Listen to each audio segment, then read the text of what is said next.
Dedim yok. Telefonla görüşürüz. Dedik sen bu sırada durumlarını değerlendirme ziyaretleri gerçekleştiriyorlar. Bu arada hakimlere ziyaretler bulundular. İnşallah bu ziyaret Malatya'mız için, Tarım Bakanlığımız için, tarımla uğraşan çiftçilerimiz için hayırlı sonuçlara vesile olur.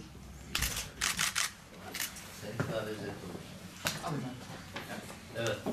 Şimdi Tarım Bakanlığı adına bazı tesislerinde bir çalışma başlıyor. Şanlıurfa'dan Sivas'a geçerken burada da bir çalışma yapalım istedik. Tabii biz buralara gelince teşkilat mensubu olarak, biz de geçmiş teşkilat mensuplarına olarak kıymetli başkanımızla da geçmişe dayalı bir dostluğumuz, sohbeti, muhabbetimiz var.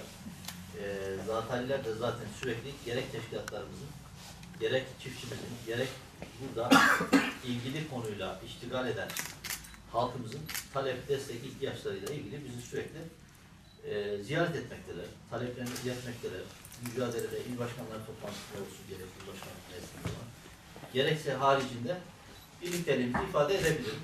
Ama dediği gibi aslında basınla ve aslında ziyaretlerin dışında olan bir çalışmayken ben nezaketen teşkilatlarımızı ziyaret edip bir destek ifadesinde bulunmak istedim.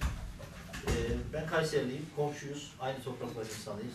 Dolayısıyla dertlerimiz aynı. Aynı minvalde de biz elimizden geldiği kadar ilimiz adına kıymetli vekillerimize, il başkanlarımıza destek olmaya çalışıyoruz. O gayretteyiz. Bir de dediğim gibi tarım alanında ve diğer bilimler anlamında ihtiyaçlarımızı yerinde tespit için buradayız. Sağ olun.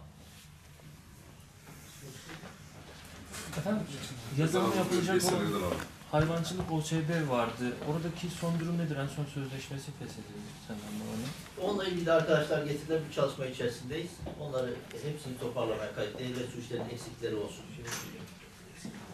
Evet, bir iki teknik noktada eksiklikler var. Onlar tekrar değerlendirme noktasındalar.